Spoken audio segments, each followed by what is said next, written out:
네, 안녕하세요. 미국 하원 의장 낸시 펠로시가 타이완을 간다 그러니까 아마 오늘 도착할 것 같습니다. 그래서 타이완의 대통령인 차이 잉원과 이제 그 회담을 갖는 걸로 알고 있습니다. 그러니까 뭐 이제 중국이 그냥 팔짝팔짝 뛰어요. 뭐 그렇게 팔짝팔짝 뛸 일이 아닌데 뭐 미국의 고위 관료가 타이완 간 게 한두 번도 아니고 이런 거가 이제 이 우리 동북아 정세가 굉장히 지금 아슬아슬하게 가고 있다는 걸 의미하죠. 이런 상태에서 믿을 거는 우리 자신의 힘과 그리고 미국과의 가치 동맹 이겁니다.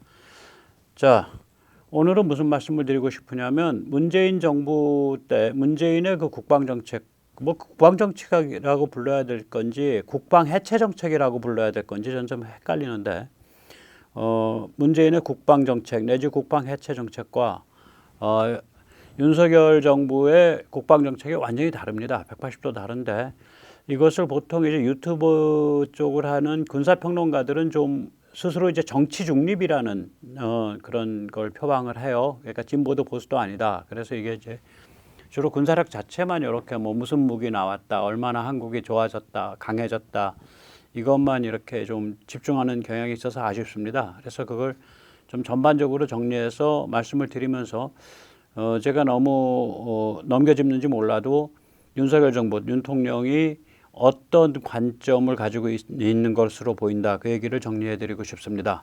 먼저 세뇌 탈출 자유구독료 부탁 말씀 올립니다. 아시다시피 세뇌 탈출은 평소에 광고가 잘 붙지 않거나 혹은 늦게 붙습니다. 도와주시면 보다 좋은 컨텐츠를 만드는 데 커다란 힘이 되겠습니다.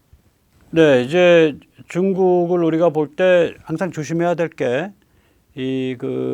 군당 복합체입니다. 여기가 그냥 공산당 체제가 아닙니다. 군부와 공산당, 그러니까 밀리터리 파티 컴플렉스죠. 이건 여러 군데서 드러나요. 이게 소련식의 당 체제였었으면은 1950년대에 한 5천만 명이 굶어 죽었다고 이제 추정되는 대약진을 못 견뎌내요. 또 이게 그냥 소련식의 당 체제였으면은 일단 저런 일도 안 일어나고요. 문혁 처음 일어났을 때 겁없이 날뛰는 그 어린 청소년들 보호해서 뒤에서 부추겼던 게 군인들입니다. 군대입니다. 모택동 지시받고. 그리고 70년대 들어서면서 문혁을 좀 기운을 빼려고 했을 때 걔들을 잡아 가둔 게 또 군대입니다. 그것도 모택동 지시받고. 그래서 이거는 이제 중국 공산당 역사는 중국의 그 군벌 역사랑 함께 봐야 됩니다. 공산당 군벌 역사. 모택동의 권력은 총구에서 나온다. 이것을 이제 국내에서 이제 그 연구하는 사람들은 이 말을 중국 내전을 가리키면서 이게 유혈 내전을 통해서 혁명이 일어난다 이렇게 해석을 하는데 아닙니다. 당 위에 군이 있다라는 얘기입니다. 저게 당 위에 군이 있다. 당은 군에서 나온다 그 소리예요.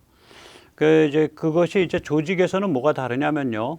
정치 연락장교라는 게 있죠. 폴리티컬 리에종. 소련에서는 공산당이 군에 파견하는 고위 당원입니다. 그러면 군에 파견을 하면 군 고위 군복을 입어요. 최고위가 되면 어디까지 갈 수 있냐면 별 3개까지 달 수 있습니다. 이 정치 연락장교로서. 그러니까 아주 고위 핵심 공산당원이 보안사 같은 역할을 하는 건데 야전도 합니다. 어떨 때는. 그래서 북한의 소련군 할 때 들어왔었고 또 중국의 소련군이 들어갈 때 들어간 그 최고 책임자가 극동군 사령관이죠. 그러니까 동아시아 중국과 북한의 공산화를 책임진 사람입니다. 그 사람이 이 폴리티컬 리에종 정치 연락장교 출신입니다. 그 레닌그라드 시당 위원이었고요. 아주 젊은 나이에. 그리고 레닌그라드 공방전, 베테르부르크 공방전이라 그러죠. 나치에 포위돼 가지고 그때 거의 한 1000일 가까이 있으면서 인구의 한 3분의 1을 굶어 죽었던 그런 사건이죠. 아주 참혹한 사건. 그때 거기 저승사자였었습니다. 테렌치 슈티코프. 그러니까 이런 소련 모델로 보면은 당이 군 위에 있어요. 항상 소련 모델은. 또 지금 러시아에서도 그렇죠. 국방장관이 소방서장 출신이고 이제 야전의 힘이 안 미치는 거예요.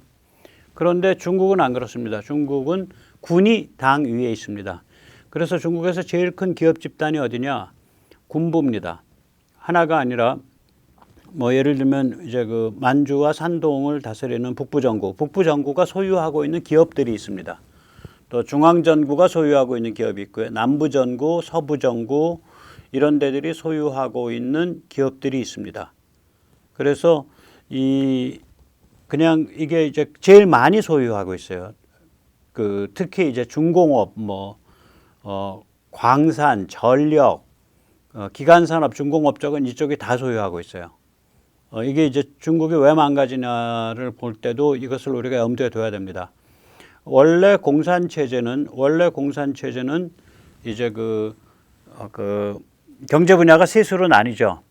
그래서 당경제, 군경제, 인민경제. 소련이 그랬었습니다. 거기서 제일 큰 분야가 당경제입니다. 당경제라는 건 뭐냐면 당에서 쓰는 자금 및 당원들이 먹고 입고 사는 모든 자재를 당경제에 속한 농장과 공장에서 생산을 합니다. 당경제에 속한 농장과 공장에서 생산되는 특등 상품들은 인민경제에 뿌려지지 않습니다. 반면에 또 군경제는 어떤 방식이냐? 군수산업을 중심으로 해서 이제 그 하나의 그 말하자면 재벌 구조를 가지고 있어요. 군경제가 소련 때 그랬어요. 중국도 그걸 본따서 했고요.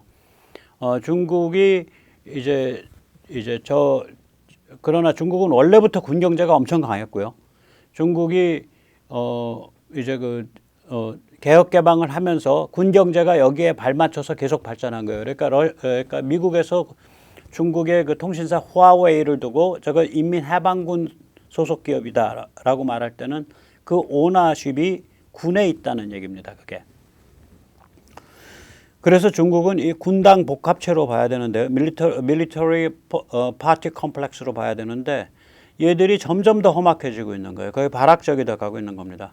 그래서 며칠 전에 시진핑이 바이든과 이제 그 전화로 영상 통화를 할 때 이제 뭐 불에 태워 죽이겠다 이런 말을 했다라고 국내 언론에서 도배가 됐죠.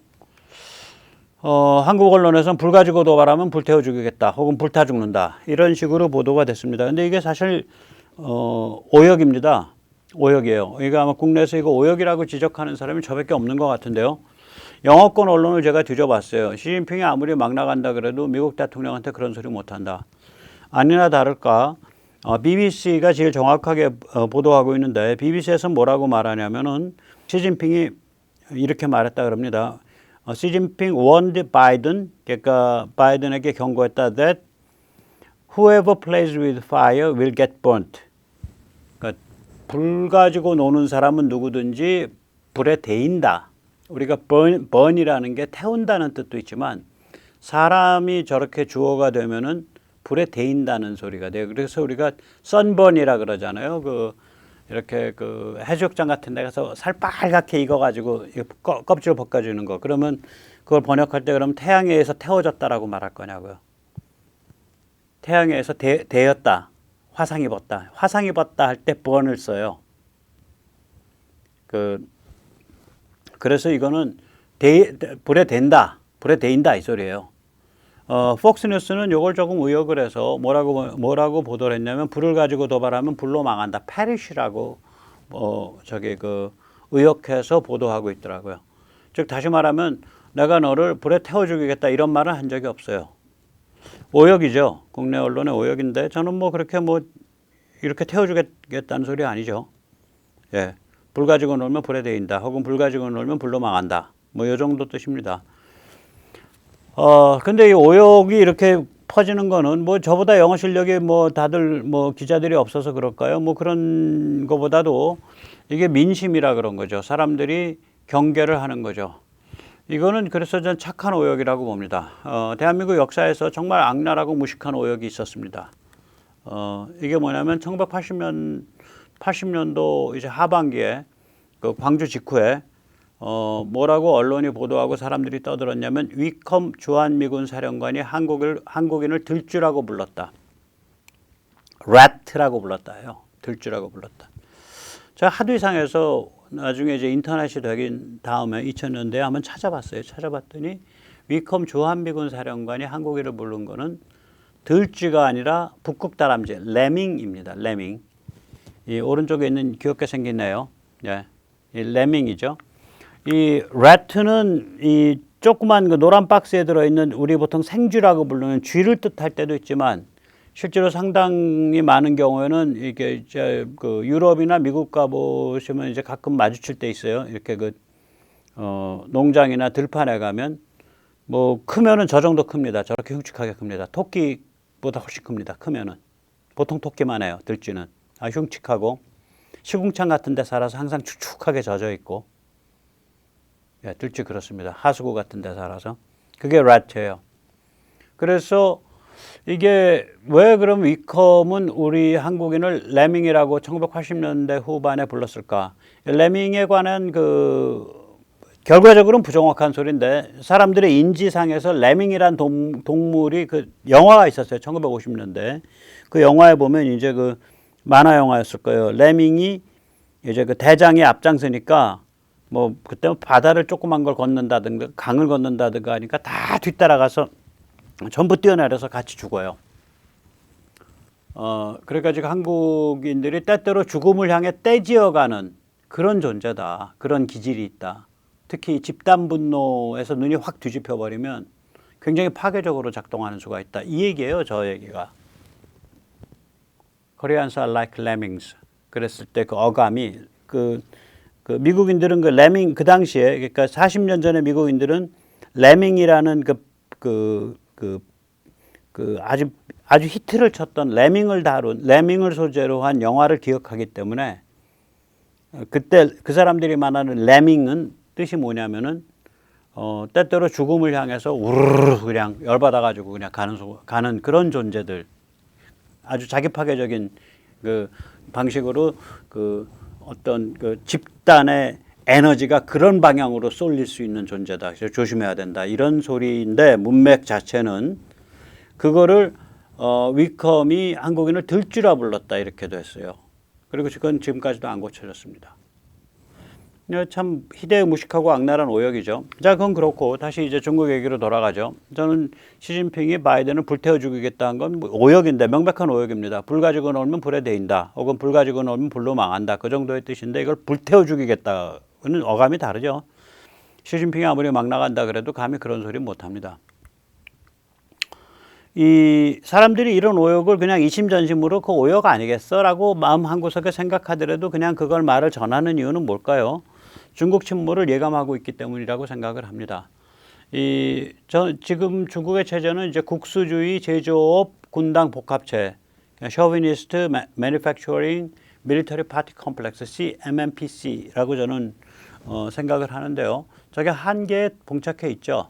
일단 미국과 자유진영의 견제와 압박이 무시무시합니다. 미국은 요번에 중국의 그 반도체 굴기를 완전히 꺾으려고 반도체 장비, 미국산 반도체 장비 중에 14나노 이하로 들어가는 거는 못하게 그렇게 막은 것 같아요. 너희 반도체 하지 말아라 그 소리죠.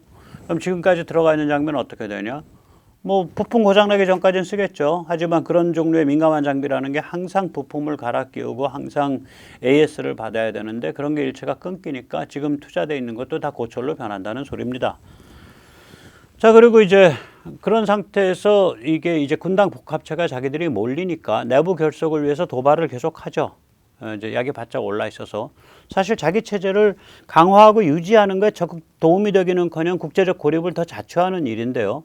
외부적인 긴장을 일으키지 않으면 내부를 다스릴 수 없으니까 외부 긴장을 계속 일으키고 또 저런 어떤 뭐라 그럴까요? 피해망상적인 상태에 도달해 있어서 저거 가만히 두면 홍콩 가만히 두면 저기서 바이러스가 번져서 우리 체제가 무너진다.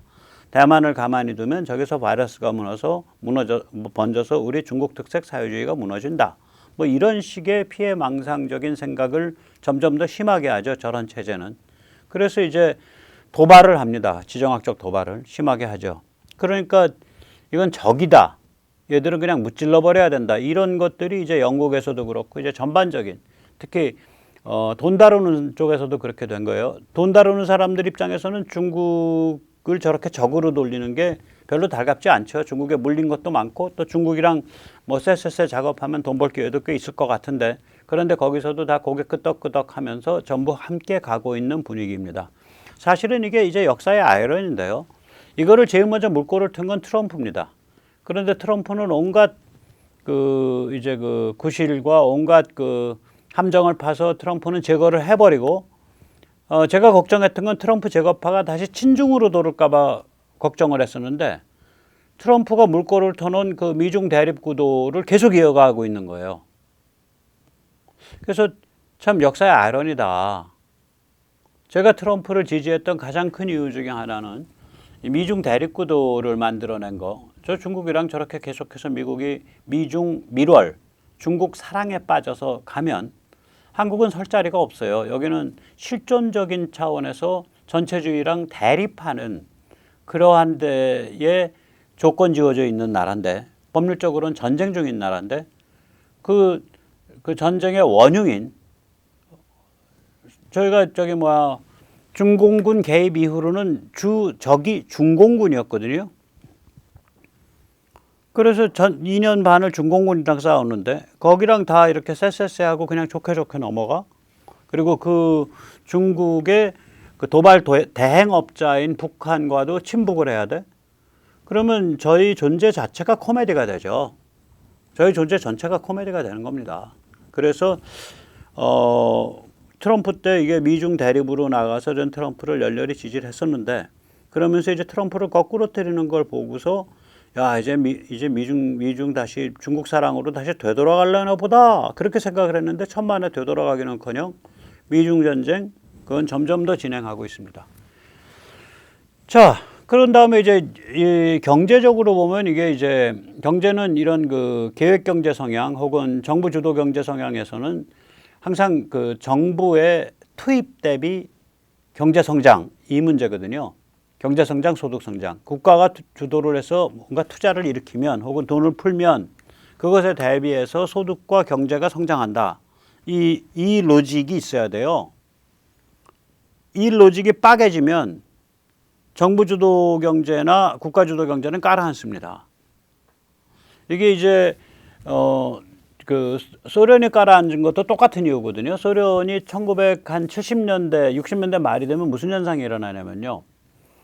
투입을 예를 들어서 집단 농장에서 계획만큼 미리 생산이 안 돼. 그러니까 야, 왜 미리 생산이 미달했어? 그러니까 질소 비료를 덜 주셨습니다. 오케이, 많이 줄게. 생산량 맞춰. 다음에 질소 비료 왕창 줬어. 다 웃자라서 더 자빠졌어. 더 생산량이 더 떨어졌어요. 야, 너희 달라는 거 줬는데 왜 안 줬어? 인비료도 같이 주셔야 되는데요. 이제 다음에는 인비료도 같이 줬어. 그 비료가 너무 넘쳐가지고 다 썩어서 다 자빠졌어. 이런 식의 일이에요. 그러니까 이 한계 투입이라 그러거든요. 영어로는 incremental input이라 그러죠.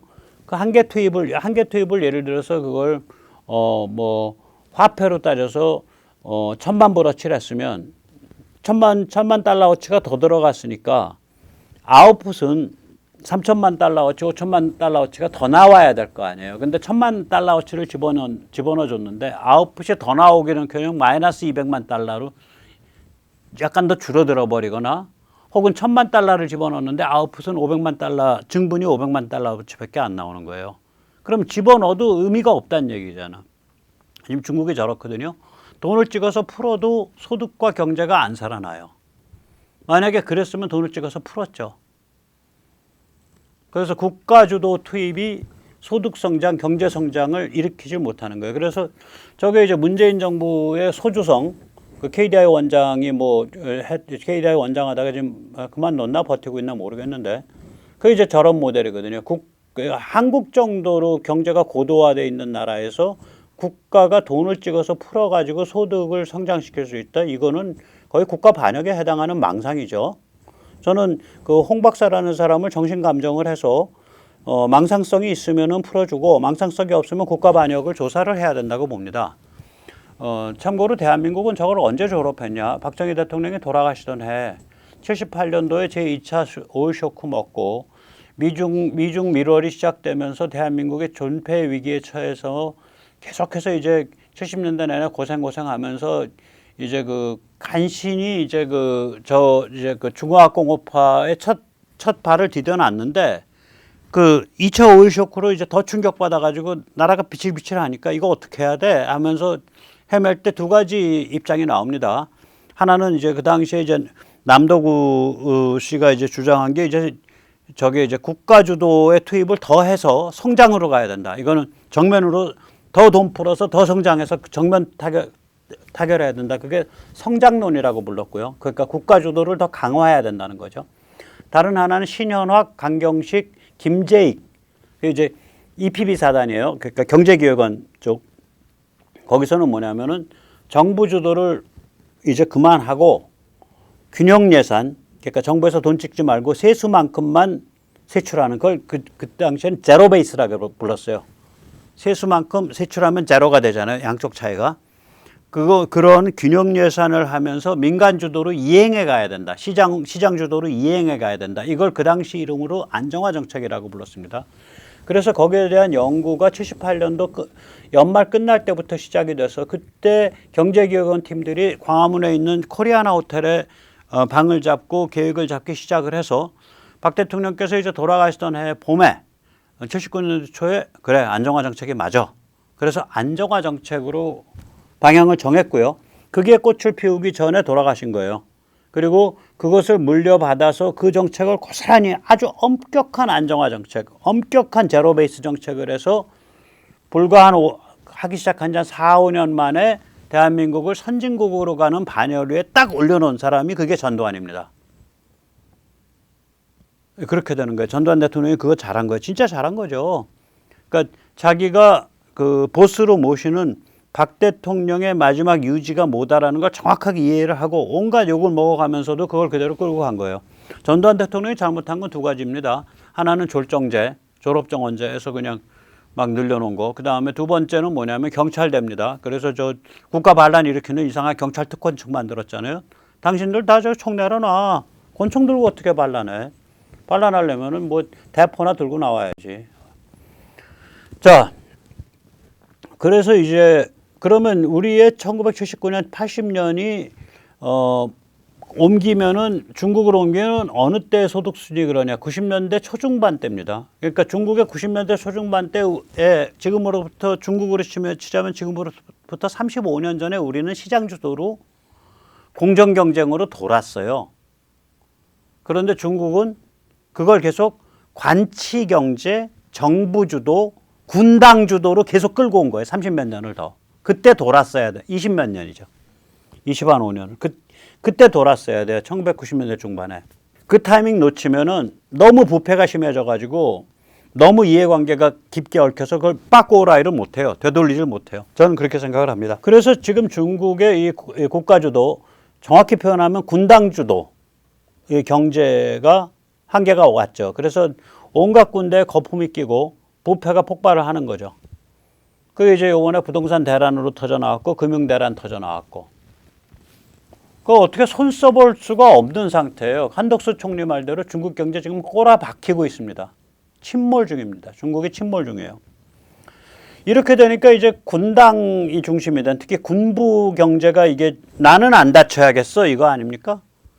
이게 그 권력 투쟁을 하는 사람들의 그게 뭐 그거는 그 공산 체제든 자유진영이든 비슷한 게 있어요. 권력 투쟁의 핵심이 뭐냐면요.